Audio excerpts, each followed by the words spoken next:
So, to reiterate, the gospel reading for this Sunday is part of the first great discourse of Jesus reported by the Gospel of Matthew, which we commonly refer to as the Sermon on the Mount. We call it that because, as we heard last week, Jesus goes up a mountain to deliver it. As an aside, the parallel passage in the Gospel of Luke is known as the Sermon on the Plain, because Luke doesn't set it on a mountain. The Gospel reading for today consists of two introductory passages. The first is a transitional passage between the Beatitudes, which we heard last week, and the following ethical part of the sermon. That ethical part consists of three major sections, the first of which concerns Jesus and the Torah. The second part of today's passage is both an introduction to that first ethical section and a safeguard to an incorrect interpretation of the rest of that discussion of Jesus and the Torah. That incorrect interpretation being that Jesus' teaching somehow contradicts that of Moses. Now, without a doubt, Matthew wants to apply Jesus' teaching to the early Christian community. But when Jesus gave sermons like this one, his immediate audience was Israel. Indeed, most of the commentaries tell us that the entire Gospel of Matthew is constructed to appeal to someone who's steeped in the traditions of Israel and who's dealing with the issues of first-century Palestine. So Jesus' sermon was not an expression of some general ethical rule, but an intervention in a heated debate concerning the political and religious course of Israel and what Israel was called to do. The immediate context of this debate was the occupation of Israel's land by the Roman Empire.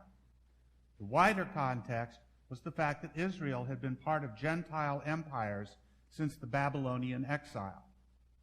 Even while the people of Israel had physically returned to the land of their ancestry, the exile could be said to have continued. The land, the city, and the temple were ruled by Gentiles.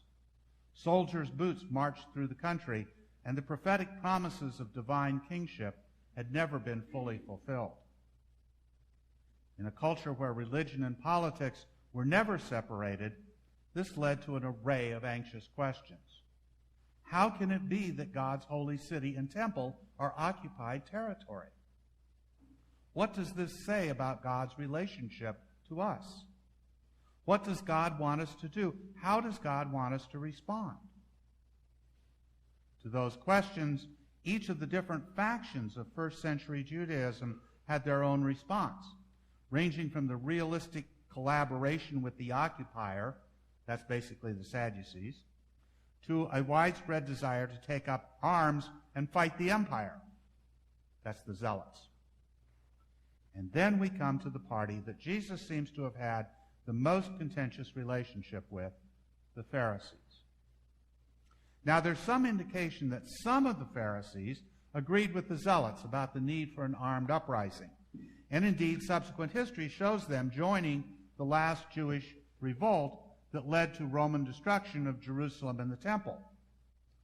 However, the Pharisaic party of Jesus' time was a divided house. Some opted for the sword, others opted for withdrawal.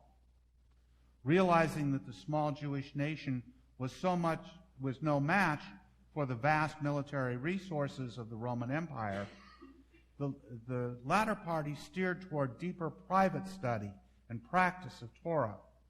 The idea being that if I can't obtain my political independence, at least I can preserve my cultural and religious identity as a people called and set apart by God. At least I can live in covenantal righteousness in the hoped-for coming of God's reign. To a people divided and confused by these anxious questions and explosive answers, Jesus preached this sermon. A sermon that was, as one commentator said, a challenge to Israel to be Israel. On the one hand, Jesus rejected the agenda of the Zealots. Enemies were not to be hated, but to be loved. Not to be resisted, but to be prayed for and met with astonishing generosity. On the other hand, the strategy of the Pharisees was unfruitful as well. Unless one's righteousness exceeded that of the scribes and the Pharisees, one would not enter the kingdom of heaven. To understand this second point, it's important to understand the nature of Jesus' critique of the Pharisaic agenda. The point is not that keeping Torah is in itself wrong. After all, not one stroke of a letter will pass from the law until all is accomplished. In older translations, that is phrased as not one jot or tittle, which is an expression I always found fascinating as a child. What's a jot? What's a tittle? The point was rather that the strategy of the Pharisees was based on an outdated interpretation of Israel's situation. The Pharisees worked on the assumption that the fulfillment of God's promises lay still in the future, that God's reign had not yet begun, that the exile, as it were, continued. Therefore, they chose an inward-looking posture that protected but did not enhance.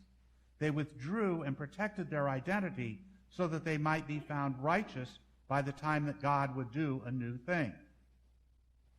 Against this, Jesus was proclaiming the good news of the kingdom. God was already doing a new thing. Preserving my identity was therefore not enough.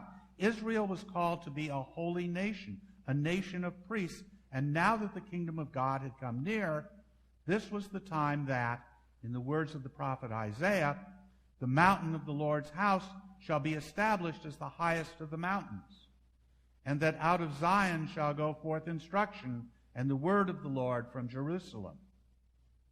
That was the way Israel was to confront the empire. Living like this was not to abolish the law or the prophets, but to fulfill it. That Jesus rejected the agenda of the Pharisees does not mean that he rejected the Torah. It meant he read and practiced Torah from a different perspective. The Pharisees read Torah in the context of a world governed by sin. Torah protected and occupied Israel against losing its identity. Jesus read Torah no longer in the context of sin, but in the context of the kingdom. Now that the reign of God was being inaugurated, the measure was no longer human pettiness, but the abundance of God's righteousness. And that brings us back to those transitional passages with which today's reading began. What were the listeners, the citizens of the kingdom of heaven, supposed to do now? Jesus offers two metaphors for their life in the kingdom: light and salt. It's clear that it's a lot more complicated for us to actually be salt and light than it was for us to become salt and light. Being salt and light involves giving ourselves away completely. True salt, salt that has not lost its taste, disappears into food to make the food tastier. Jesus' disciples transform the world by disappearing in humble service. Life in a world thus salted is savory. Likewise, light that's not bound by obstructions shines for miles, like the ripples of self-giving service. Life in a world so enlightened is liberated from bondage to darkness.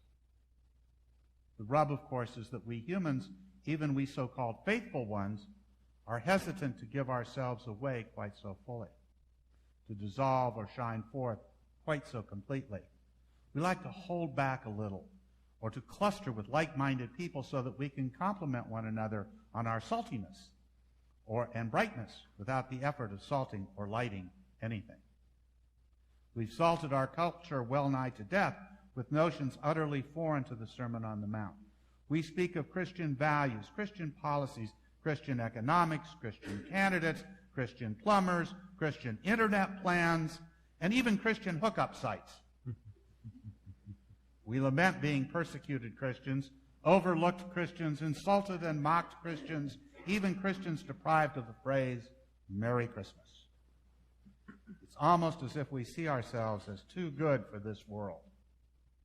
Perhaps this is the 21st century equivalent of the Pharisees' withdrawal into their world of protected Torah. Ultimately, to be salt and light is to be used by God as God intends. is to dissolve and to shine forth, and in the process to flavor and enlighten. There's no halfway measure. It's time to let the Spirit of the living Lord shine out in our lives. Our families, our friends, our neighborhoods, our country, even the world are desperately waiting for us to share that light and to flavor our world with the good news that we've been given, not to hoard and conserve, but to share and to proclaim.